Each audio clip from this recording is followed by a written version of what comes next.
part of it.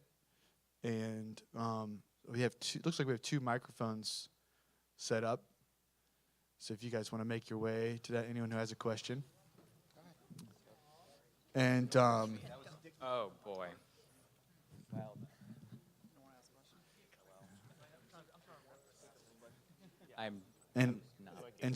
I do get this question a lot of, can I leave you my resume or my video? And yes, you can. If you don't need to ask a question about that. You can just come and leave it up here after you talk if anyone has that to do. So why don't we start over here? Hello. First of all, can I just say, look, I love Rooster Teeth, and I came all the way up from Australia just to be here. From Australia? Yeah. Great. Even though we already have our own convention. But you went there.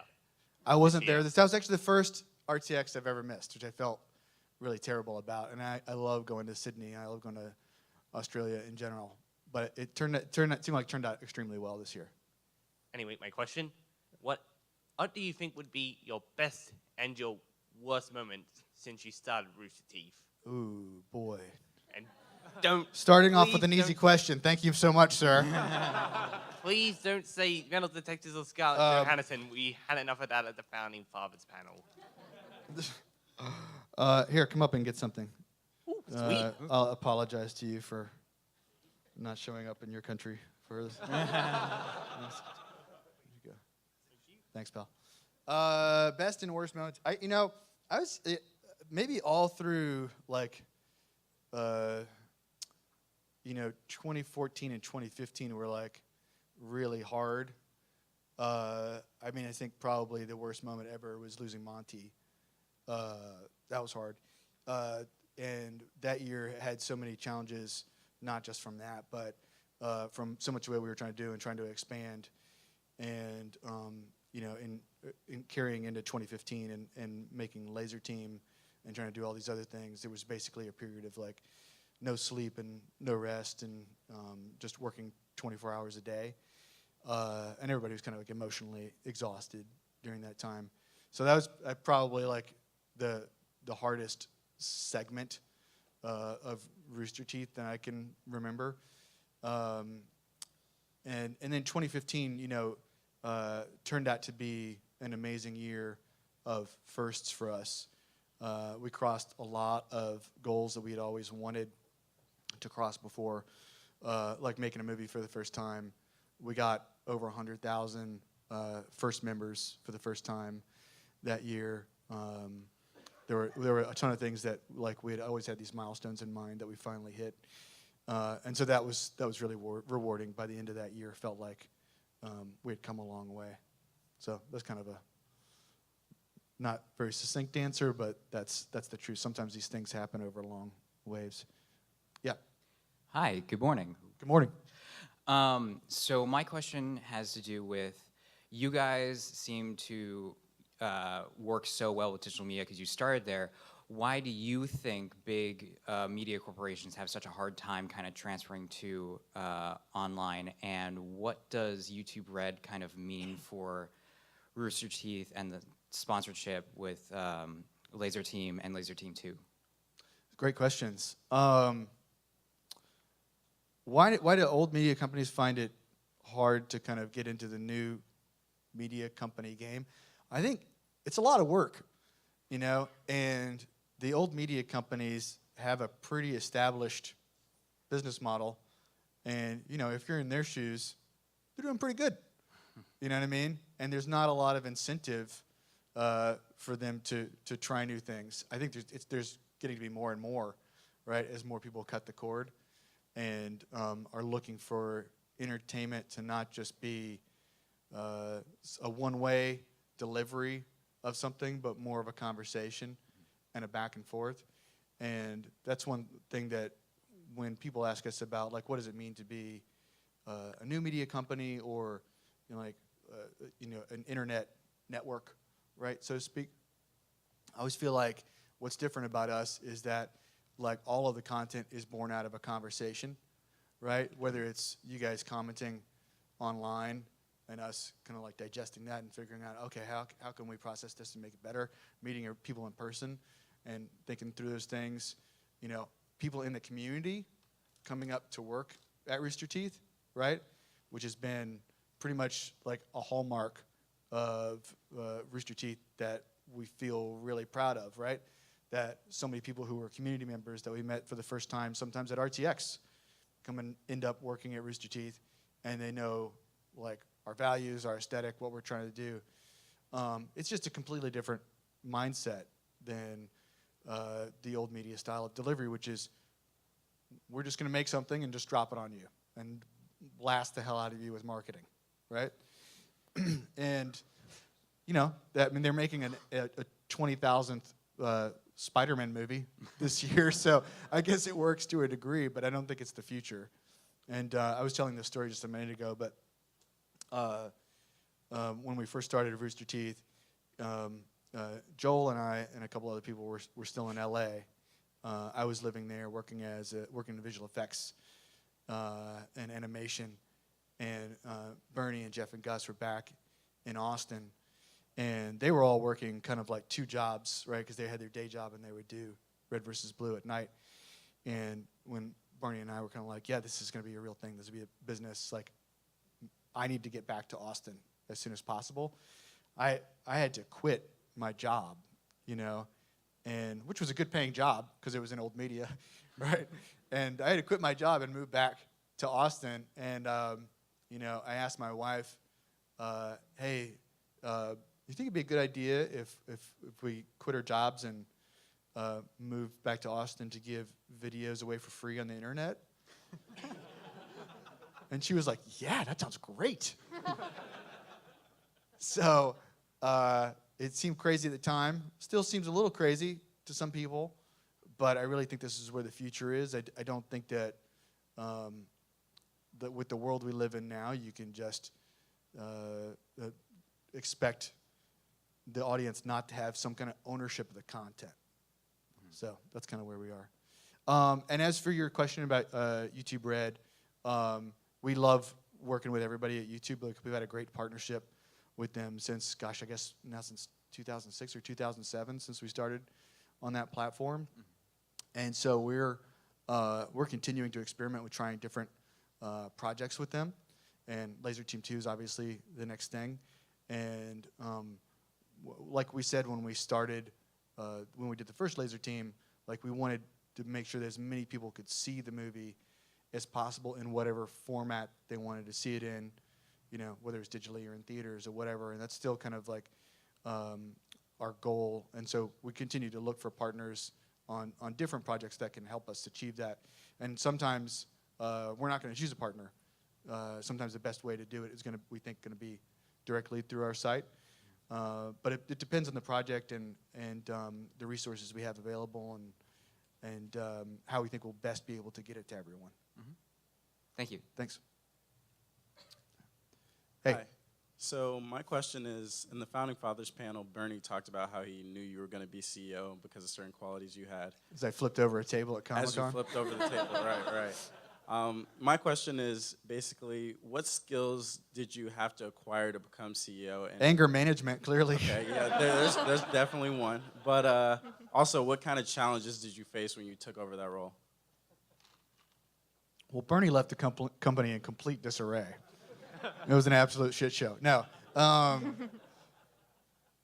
You know, I mean, there have been a ton of, like, little battles and things I've learned, and I really credit the team that I had around me and being able to rely on them when I didn't know stuff. And our CEO, Yvonne, has taught me a lot over the years just about basic business stuff. And but we would always be in meetings, and she would, you know, we would have what's called a P&L statement, the profit and loss statement, where we look at the company and how it's doing, and point out different things like, this is doing well, we're growing here, we're spending too much money here, or this, you know, we fucked this up, whatever way. And you know, she would point out things that were very kind of like business technical, and I would just always nod and go, uh-huh, mm-hmm. like I knew what I was talking about, you know. And but eventually I learned, and you just start to put the pieces together one day at a time. I do think the most important thing is just being able to make decisions. I know that sounds too easy an answer, but honestly, that's the thing. Indecision is a killer. It really is, especially if you're trying to grow a business or just advance yourself in anything that you set out to do. You have to be decisive and put decisions and choices in concrete and move on to the next thing, or else you're just going to be kind of like waiting around forever and not moving forward. That's, I mean, for us, it's like we know we're going to make mistakes, right? But hopefully we're advancing the ball like as much as we can every single day, and overall we're going to get to the end zone. I made a football analogy there. I don't know why I wasn't going for that at all. So touchdown! Hey, here we go. All right, the spike. Thanks, man. All right, thank you. Who's calling me? Yes. Hi. So, do you have any cookies here? Like anywhere around here? Do you happen to have any? Cookies? Yeah. I don't I'm think Ruby. so. Does somebody have cookies that I know? James? No? No? Did you bring cookies? Come on, cookies. I came all the way from Vail. Oh, there you go. Yay. But serious question. Okay. So how long do you think red versus blue is gonna last? And Why do people ask it that way? And also, That sounds like you're ready for it to end. no. Boy, this again? Ugh. But would it be okay if you signed my red versus blue book? It would. You mind if I wait to the end? Yeah. of But come course. up here and I'm going to give you a Ruby prize for making that adorable cookie joke. You look wonderful, by the way. We'll try to save like 5-10 minutes at the end if you guys want to do autographs or throw spitballs at me or whatever.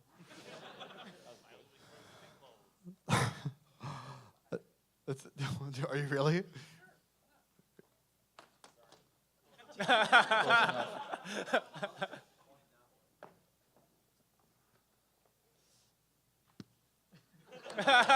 Does it fit? I don't think it fits. Yeah. Thank you, sir. All right. Yes. All right, hello. So I am wanting to start my own production company. However, Bad idea. Yeah. I work a full-time job with pretty strict hours, and so what advice would you have for kind of working on building my own company while having to do the shit I have to do every day? Well, I mean, if you're committed to it, you can make it happen. I would say overnight success does not happen overnight, and don't be discouraged, about whatever it is you're trying to do, setting out to do, whether it's start a production company or open a bakery or whatever it is, It's actually a bakery-based production company, so. You're a bakery-based Yeah. production company? For cookies? I think we'll collab here on this. So, we worked for a long time. Bernie and I made our first movie together in 1996, and we didn't really find success until 2003, and we kept working on it every single day, really, as much as we could. And, it's a slog, but I think also what we learned from that carried us forward into kind of like one of our philosophies about the product that we put out, the content that we put out at Rooster Teeth is just to be consistent, like to aim to do the very best you can, try to just do one thing right, and be consistent about it. Like nobody's going to be able to do everything and do all those things well, right? And that's okay, but find that one thing that for you is the thing that's going to drive you and the thing that you really want to share with the world more than anything else, and just be a fucking badass at it. Just tackle that one thing. So thanks, man. Right, thank Good you. question. You want to come up and get something? Sure. The next question. Hi, Matt. Hey, All right, as CEO of Rooster Teeth, at the same time being the voice of Sarge, how do you find the time to transition between being the CEO at the same time being Goofy Sarge? Goofy Sarge. God. Not right now, dirtbag. I'm being CEO at the moment.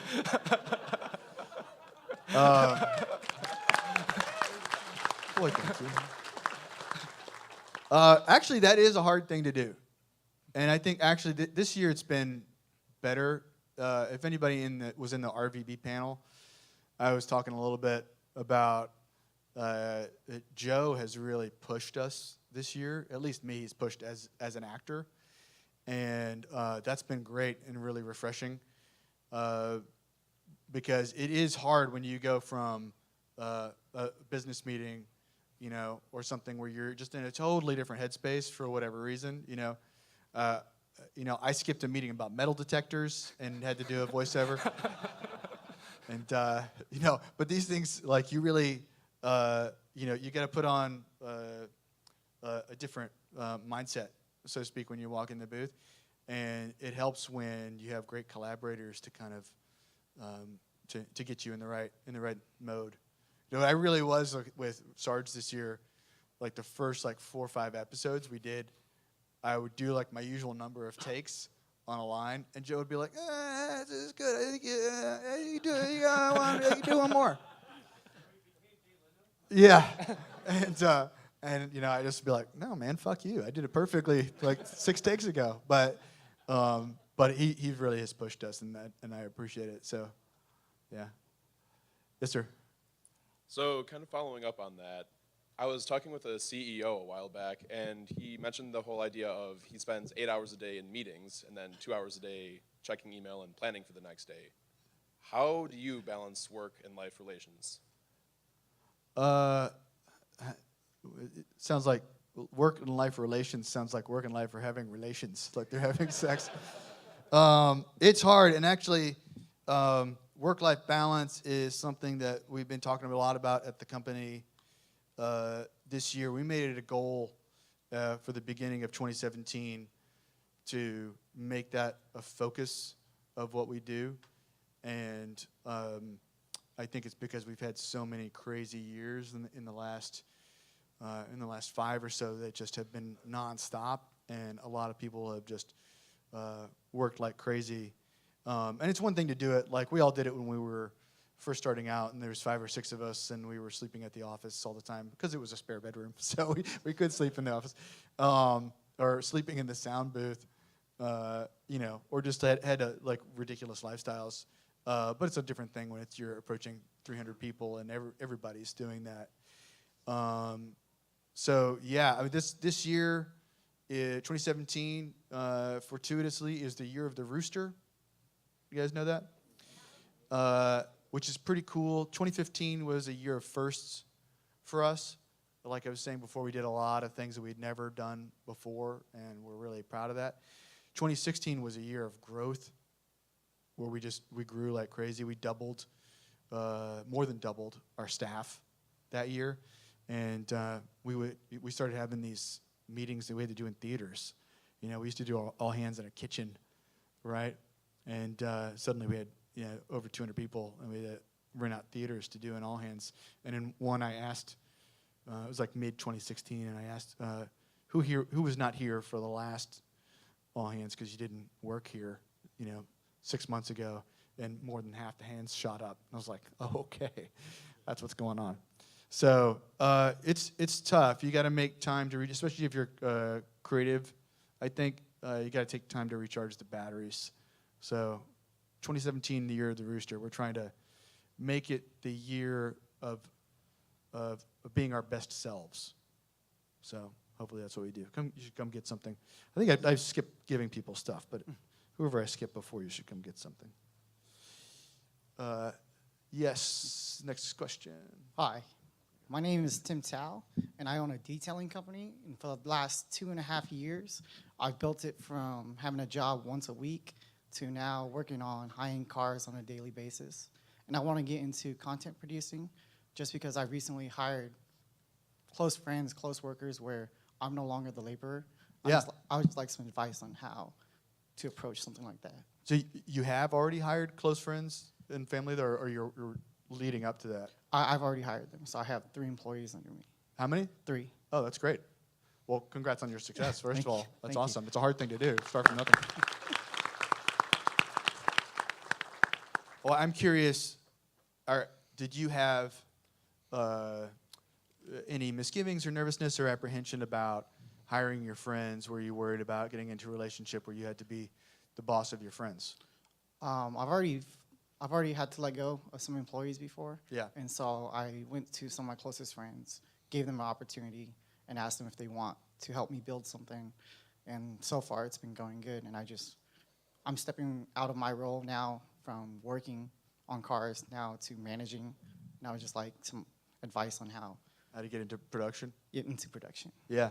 Well, I mean, it seems like you're on the right path in terms of like clearing up your hours and your opportunity. I do want to say, just because I find your story interesting, that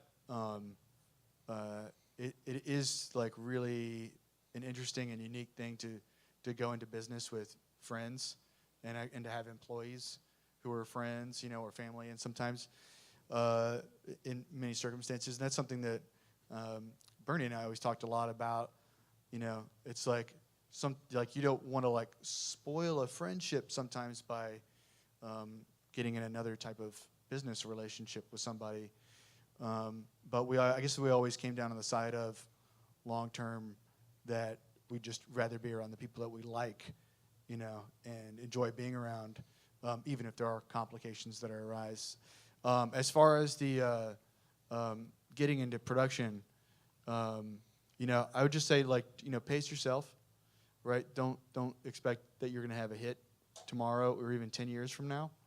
If it's truly something that you want to do and you feel like you have a calling for, just keep at it, be consistent, and find that one thing that you want to do in production that really drives you and motivates you.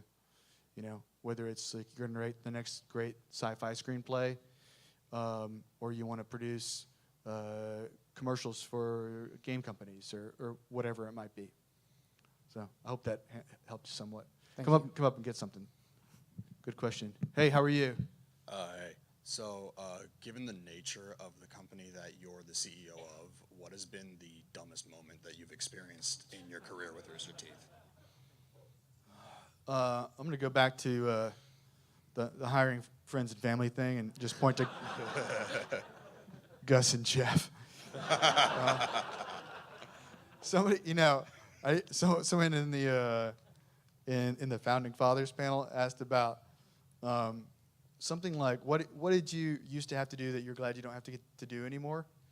And I was just like, I couldn't answer the question because I was sitting there listening to Gus and Jeff not talking about avoiding taking out the trash when there was 5 of us, and it's like, you have to take out the fucking trash, man. Nobody wants to do it, but you got to do it. They would play trash stack, which is right. Wow. And when it got to be over 6.5 feet tall, it was like, just take out the fucking trash, man. Come on. Anyway, I don't remember what you asked at this point, but I blame Gus and Jeff. So come up and get something. Yes. All right. I wanted to know what you thought of the future, let's say the Founding Fathers, of like, do y'all plan to work like till y'all die kind of thing, or do y'all plan on retiring? And when do you think we're dying? I would like to think maybe one woman's like, another like done 40, with RVB, 50, move on from that, and you're like, you're dead. But like, how do you feel? It's like, how old do I look? Like the Green Power Ranger. What? Like the Green Power Ranger? Yeah. Any moment. No, but I wanted to know, like, if y'all had, like, successors, like you have, like, oh, this person would make a great, up-and-coming CEO, or next person to lead the vlogs, say, when, or if that's even crossed your mind. Well, absolutely no one will ever take my job, ever. No, I think, that's the thing that we really like about Rooster Teeth is having people come up and do more stuff. In the last panel, I said, somebody asked, how are you able to make these cooler, better things? And we said, well, we hire people who are smarter and better than us at doing them. And that's honestly the truth. you know, and that's kind of goes to what I was saying before about like being able to do one thing well. You know, like I'm not the best animator in the world, you know, and Jeff's not the best person to run in the store. Don't tell him I said that. He'd agree. You know, and I think we've all got you know, strengths and weaknesses, and overall, like we wanted to see the company grow. So yeah, you have to have people that you feel are ready to step up and do take the reins, you know, and be able to ride without the training wheels and without you supporting them. And I think we have a ton of people at Rooster Teeth who do that every single day and are great. And you guys have seen, you know, I mean, people like you know, Chris and Miles, you know, just for instance, who you know, Miles was a fan. Chris was somebody we met, you know, through our connections at University of Texas, and they were both, you know, young guys. They're still young, goddammit, when they came in. And, you know, Chris, head writer of live action, and Miles of animation. They're carrying a huge burden now. You know, in many ways, they have more creative control over their branches of the company than Bernie and I did, you know, in the first 5 years, right? Because there's so many shows being made now. So, yeah, I think that's crucially important, and it's the only thing that's healthy, like in an organization. Like you got to bring in fresh blood and fresh ideas. All right. So thanks. Come on up. All right, thank you. Yes. Hi, I'm Kevin. I'm from St. Louis, and this is not only my first RTX, this is my first convention ever. Oh, well, welcome. Yeah.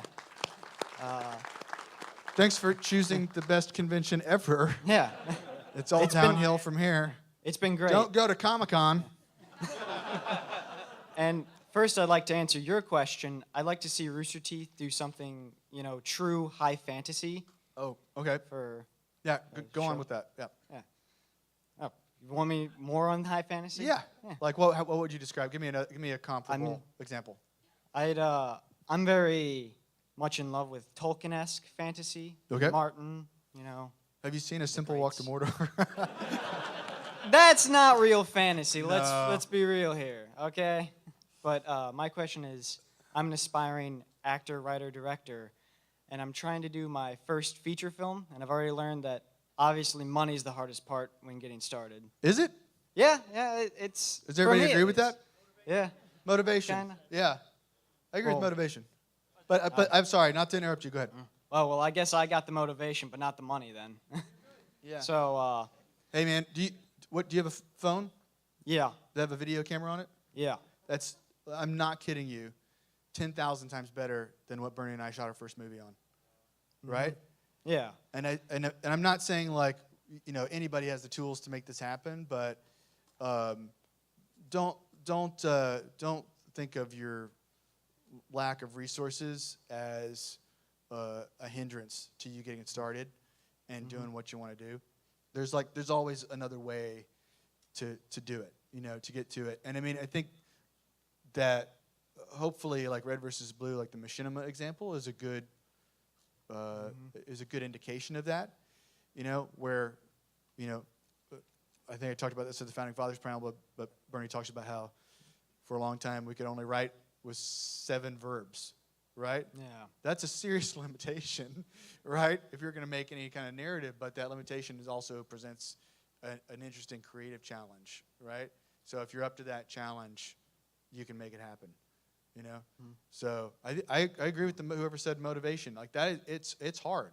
And I think we all give ourselves a lot of excuses on like what we can and can't do. But, you know, you just got to like take stock of yourself and say like, do I really want this or don't I? And if you do, get out there and do it. Well, Cool.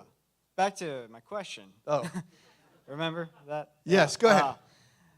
Because of that, I've had I turned into difficulty Tony finding, Robbins for 5 minutes. Sorry about that. Yeah, because of that, I've had difficulty finding people to actually help me Yeah. to work with it. Because I don't want to do a. Have you tried the Rooster Teeth forums? No, community well, or? St. Louis isn't exactly bustling with people to do stuff. But besides all that, what would you say would be the thing that makes doing your feature hardest? Because I've already done short films, and that's Well, you're well on your way. Yeah. What makes a feature more difficult than doing shorts? For me, I guess it was the slog, of like how much time it is and to stay focused. And I think one of the hardest things about doing a feature is capturing tone and keeping that tone consistent, And when you're shooting over the course of, 5 to 8 weeks, and then you're editing or doing post-production for another 9 months or whatever it is, retaining your original vision and seeing it from beginning to end and not getting sidetracked or having your vision turn out to be something that you didn't think it was going to be and turns into kind of a mess is really hard. And that was a big challenge for us because having gone from doing productions where we did stuff every week, right? Like you get in a rhythm of like, I'm going to make this, I'm going to put it out. It's short, self-contained. I see what it is. The audience can give me feedback on it. I understand it and kind of like make the same thing the next week. But when you're doing it over a really long stretch of time, it's really hard. So, thanks. Thank you. Come on up. Yes. Okay, I have a question and another idea I would sort of like to see from Rooster Teeth. Which do you want first? Does it matter? I'm sorry, go ahead. Yeah. Okay. Question is, which do you have more fun voicing, Sarge, Doc, or O'Malley? Why'd you ask? It depends. I mean, gosh, ooh, that's hard. O'Malley. That's usually how I fire people too. Bring them into the office and do that voice. No, it depends on the lines. I've had a blast this season doing Sarge because the writing has been has felt so fresh and different. Like I feel like there's been new things to do with it. But I do love Doc and O'Malley too. Like O'Malley's kind of exhausting though. You feel like you need oxygen after it. So was that it? And I would also like to propose maybe a Rooster Teeth themed fighting game. Vat versus Ruby versus Max versus Matt Hullum. Oh. Well, you don't want to have one character that's just too powered up. So, I love that idea. Cool. I'll pass that on to Michael Hadwin, who runs games. Come on up. Yes, sir. So, for people coming into the industry, is there any particular skill set that we could start learning now that would be either in demand at the moment or in the future that you might see coming up? I mean, if you're talking about straight production, I'd say it's pretty balanced. I mean, there's a lot of cool, great, interesting jobs out there, from sound mixing to being a grip or being a lighting designer or being a writer, like all those things. Being a TD, like we've got some great effects artists at Rooster Teeth now, and just all across the board. Like I think it's more about just like what's your passion and what's that thing that you want to do. I would say like if you want to get a job like tomorrow, like being a coder, definitely in Austin. Yeah, man, that's the place to be right now. And I personally think that's a really creative and fun job too. Any specific coding or language? For us, Ruby. Cool. Thanks. Come up. Hi. Hi. I'm from the faraway land of Dallas, Texas. I will be attending the University of Texas this fall. Awesome. At their film Welcome. school, actually. Great. I have two questions, one of which is really quick. What exactly does Joel do at Rooster Teeth? Joel, yeah, I asked Joel that. And he just goes, I'm very busy, I can't talk right now. And then 3 seconds later, I see a tweet about gold. So apparently he's our financial advisor. Joel actually has been doing a lot more acting recently for Archie stuff, which you'll see at some point soon. And he's also still doing a lot of commercials. We just recently started doing more commercials that Joel has always been kind of the guy running that. And I don't know if I'm allowed to say which ones he's doing right now, but a couple of really big ones, actually. And my second question is a little more serious. What has it felt like over the years, especially when Rooster Teeth was smaller, to see people leave for both good and bad in the reasons and the way they left? I know different feelings every time. I miss working with Nathan Zellner because we did a lot of stuff like this, just the two of us together, and we for a long period of time we had desks that like we looked at each other, and he was quiet. All the other guys talk way too much, so that was a nice contrast. But yeah, I mean, I think that's the thing, that after you go on, you got to expect there are going to be some people who want to go off and do other things, and I think that's great, and we support them. I mean, I'm going to keep talking about Nathan, but he, the reason he left Rooster Teeth is he and his brother had always wanted to make movies together, and they'd made a couple that were smaller, but then they got a chance to make a much bigger movie called Kamiko, and it blew up for them, and they did really great, and now their next movie is called Damsel, and it stars Robert Pattinson. So they're doing great. So, I love those guys. They're friends, and wish them the best. It's always hard to lose talented people. Like nothing really makes that easier. But it does give you a sense of pride knowing that Rooster Teeth is the kind of place where you can be and do really great things and develop really great skills and come into your own, I think, as a creator or a personality or in whatever job you have, and become really valuable and important unto yourself. We take a lot of pride in the fact that, there's so many amazing people at Rooster Teeth who weren't household names or community household names when they started with us, and now have their own shows, even John Reisinger. So, thank you. You want to come up? I also have a letter Great. for you. So. Yes. Sorry. So you guys have done a lot of projects within the company over the past 15 years, going to a live action movie, making Ruby, having all these podcasts and other shows come out. But what are your ideas on going back to the old passion projects you guys did before Rooster Teeth took off, like the schedule or these other things you guys had brought up before but never actually got to do, but now you kind of have the manpower to do so? Yeah. Well, and that's an interesting question because Laser Team and Day 5 were both really examples of those passion projects that you're talking about, where we had those, I burped, sorry. We had those things on the deck for, like 6 years before we got around to making them. And there are a lot more of those types of projects that we want to do. You guys have to be patient. We have to be patient, unfortunately.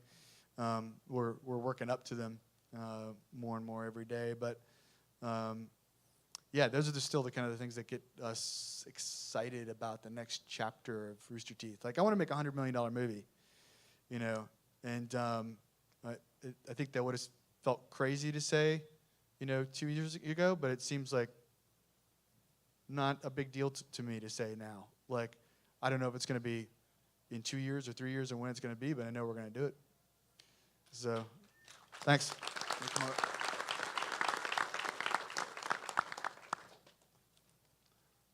Yes. All right, so that's actually really related to the question I was about to ask. Then you're done? No. So in my career, I've been encouraged to essentially have like goals or milestones for where I'd like to see myself or what I'd like to accomplish 3 months out, a year out, and 3 years out, and come up with plans for how to make those things happen. So I was wondering for being the CEO of Rooster Teeth, when looking at new projects and content that Rooster Teeth is going to put out, what are the sort of timeframes you look at? We do the same thing, you know, and it's making kind of a 5-year business plan or mission plan and how we want to get there. And I think those things are great to give yourself kind of like a North Star to shoot for. But they're also unrealistic in this business, right? That you're not going to like steer towards that star, but it will have moved, or there's some other objective over here that's turns out to be way more important. So I think you got to use that as a guide, but not get too obsessed about making that thing, be the answer. And I think we've had fits and starts of wanting to do different projects that seem like the most important thing in the world, but after we got into doing other things, you kind of have to ask yourself, it's like, am I still like super passionate about this, or was it just something that I wanted to do when I was younger, but now these other things are more important to me? And that's sometimes those things as a creator, like those are hard to answer, on a business level. We have kind of like a lot of irons in the fire, and we kind of try to map all of them to what we expect to see in terms of growth, and then push ourselves like, let's add another 20% to this as a goal and shoot for that. So, which I think is a good thing. Like, you can't be satisfied with just what's expected. You gotta try to do a little bit more. Thanks. Thank you. You want to come up? Hey. Hi. I just wanted to say thank you first for helping me get through school and struggles of life and stuff like that. I wanted to thank you for managing this company that's just helped me so much. Well, thank you for supporting us. Thank you. And like, it helped me find my passion of getting into animation. You guys have helped me with Ruby. Monty's big inspiration for me.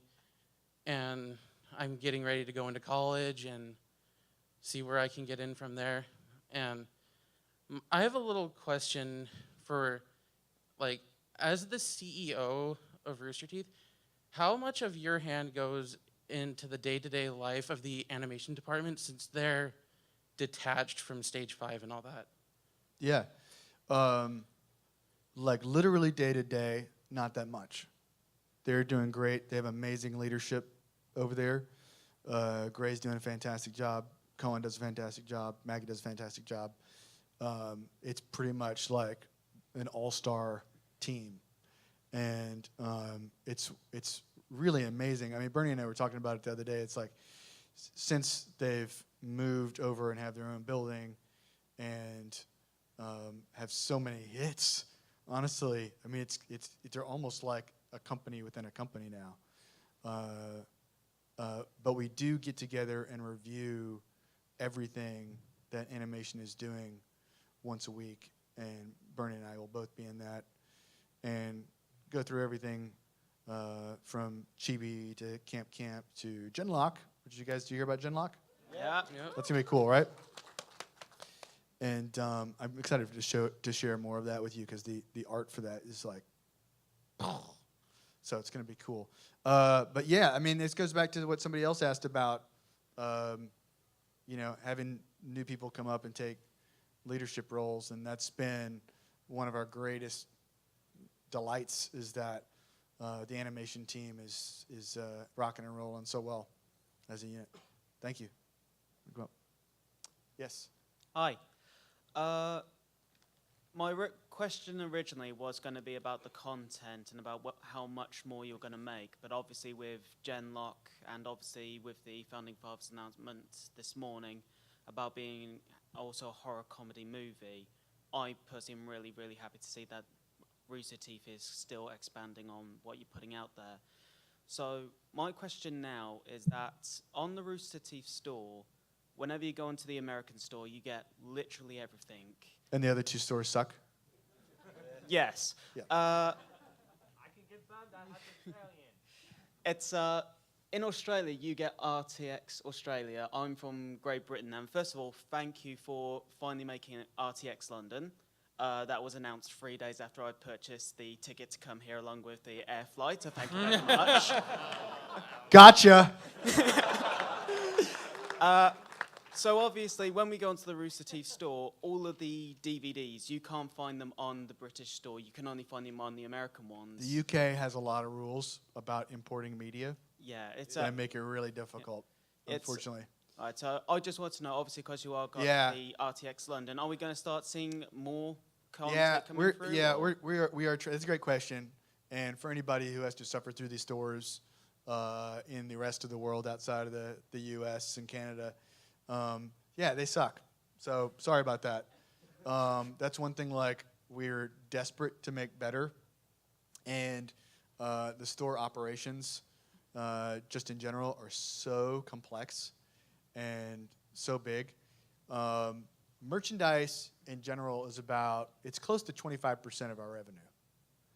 So it's a really important thing for us, and some of that, most of that comes directly from the store. Some comes from events like this, and some comes from partners, like when we're at Hot Topic or whatever.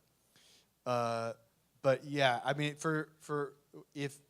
if there were a solution where I could just drop a bunch of money and be confident that the UK store would be perfect and amazing tomorrow, I would do that. There are so many pieces and parts of it, and so many laws and regulations that have been frustratingly difficult to overcome that make it hard for a company of our size. But we are working on it and very conscious of it every single day. So appreciate the question. All right, thank you very much. Yeah, and come up and get something. Will I see you actually at RTX London, or you're not going to go out of spite?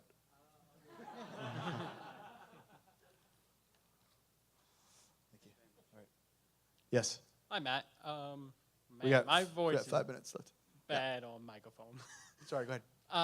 So I got a suggestion. I've been moving around the country a lot in the last 18 months because of my job.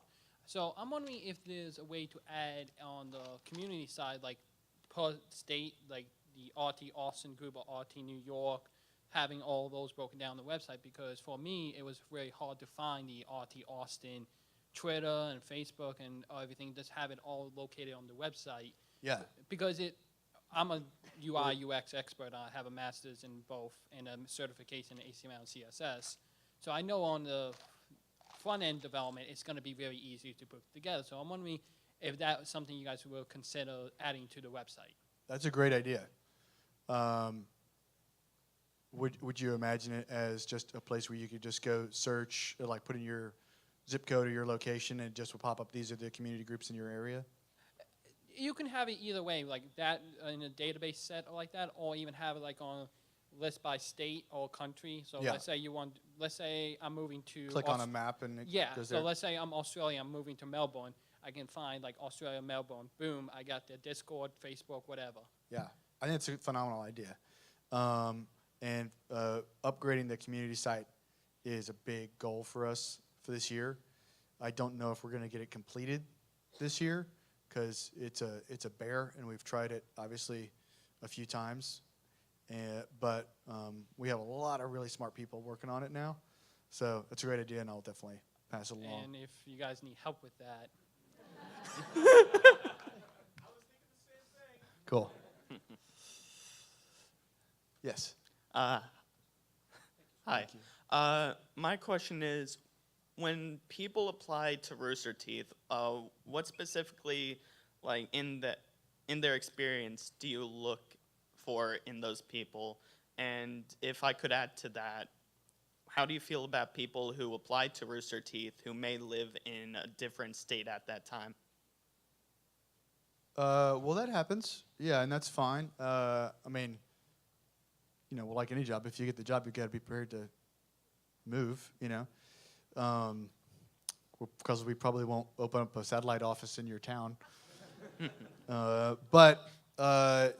Yeah, what do we look for? I mean, gosh, it really just depends on the role, you know. I think people who take initiative to do things, that's always really exciting to find people like that. And, you know, a lot of people ask us, like, what should I say in my cover letter, or what should I do, or whatever. And if it's more of like the creative field that you're in, you know, just send us something cool that you made. A lot of people send us, for some reason,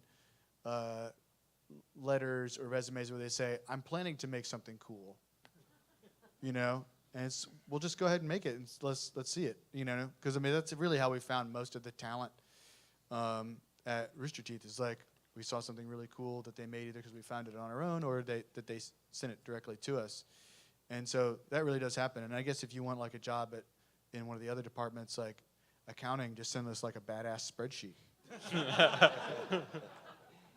Cool, thank you. You want to grab something? I think we got time for 2 more questions. Is that good? Yes. Hi, I'm Jake from Oregon. Hi, Jake from Oregon. And one thing I was wanting to know is, wow, that sounds very weird. Yeah. I like you're the first person who took the mic off the stand. I feel like we're going to do a rap battle in a second. Drop the beat! Maybe not. That was a bad idea, sorry. Anyway, what I was wondering to know is, like, would you guys expand into novels or comic books? Because something I see a lot online are, like, fanfics and comics. And, like, one fanfic I think you should look at is a freelancer fanfic, which is a bunch of writers writing from a different perspective. Mm. And one of my favorite characters, Pennsylvania. So okay. Yeah. Great. Yeah. That sounds cool. How many people were more freelancer story Red vs. Blue people than Blood Gulch? I never know what the percentage is going to be. That feels like maybe like 10%. Yeah, I love the freelancer stuff. You're talking about freelancer RVB, right? Yeah. Yeah. Not just people who work from job to job. No. Did you make a spreadsheet? No. It's called getting laid off. Yeah. No, I think that's a cool idea. Yeah, I mean, I would personally love to do more freelancer stuff in RVB. You know, Joe doesn't listen to me, so I don't know what to say. So, but we'll see what happens. But cool, thank you. You want to come up and grab something? All right, let's try to squeeze in. I said 2 more questions a second ago, but let's try to squeeze in actually 2 more from right now. Yes. Hello, Mr. Hullum. My name is Adam, and I am very interested in becoming a concept artist for your Rooster Teeth so I could implement the cultures and customs of all your fans and your staffs into the illustrations you're going to make for your productions. But Andrea told me that why is it difficult for you to find and recruit concept artists and production artists, and what are the difference between these two? Gosh, you know, I think probably Gray or Cohen or Pat would probably be better equipped to answer that question. But I think from my past experience, concept artists tend to work more freelance than they do like staff jobs. And so we have worked with concept artists in the past who've, you know, just bounced from project to project to project. I think there's some of it in that. I think the other thing is, like, it's really hard to find somebody who is going to define the creative look of multiple projects, possibly, or contribute to multiple projects that has the same vision as everyone else already, because you're asking somebody who's, like, you know, probably got a singular style about what they do to kind of conform with what's either already in existence or what, you know, the rest of the creative team already has a vision for. So it's often just, are you compatible with the team? As much as is this a high quality piece of art? And I have some letters for you as well, explaining my abilities. Come on up. All right, very last question. Hey, so my question was sort of about what do you and the rest of the company sort of discuss about when it comes to show renewal and cancellation, and then also if a show needs to sort of change, like an example is like how the patch sort of went away and now we have like glitch please. Yep. And then also just from inspiration, like at the Funhouse panel when they showed off the Sex Swing Season 2, and it's just a montage of cancellation. So I was just wondering like what those discussions are like for you and the rest of the company. Yeah. I mean, Sex Swing was a disappointment for me because I thought that was a really good show, but it didn't resonate with the audience for whatever reason. So, I don't mean, you try some that don't always work, for whatever reason, and we'll keep doing that. I think you got to keep experimenting and keep trying. They can't all be hits, man. But we do. I mean, in terms of the first part of your question, which I think is really interesting. I mean, we look at a lot of things.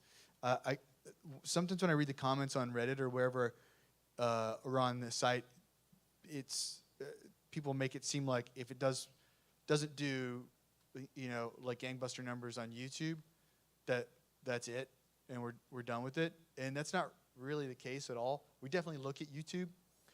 We don't distribute everything that we do on YouTube, for one, but we definitely look at YouTube, and that's one kind of like piece of the puzzle that plays into our thoughts about it and whether we think it's viable from a business perspective.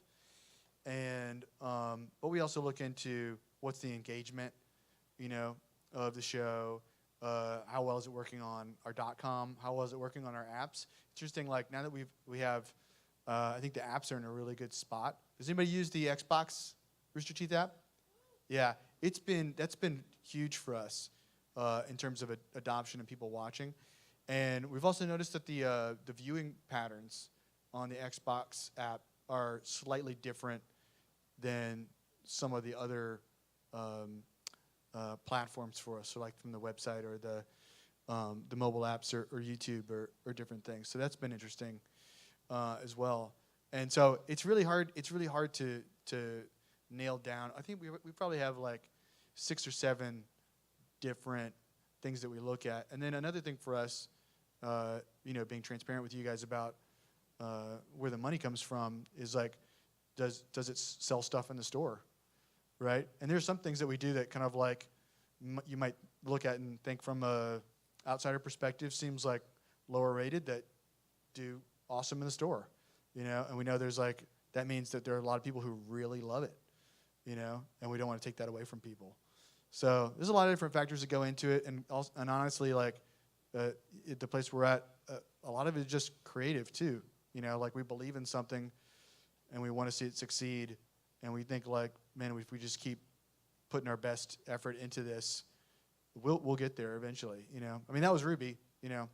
Like first season, like very much made it at a loss. Second season kind of started to break even, and then third season and beyond is where it really like kind of shifted into high gear, So I think if it goes back to what somebody was asking about, what do you, how do you keep going and stick with this stuff? And it's like, if you believe in it, just keep going and being consistent and focus on quality and focus on doing that thing that you're passionate about, and you'll get there. Guys, that's all the time we have for today. I'm going to stick around for like a couple minutes to sign autographs, but thank you so much. Hope you're all having a great RTX. Love having you here. Bye-bye.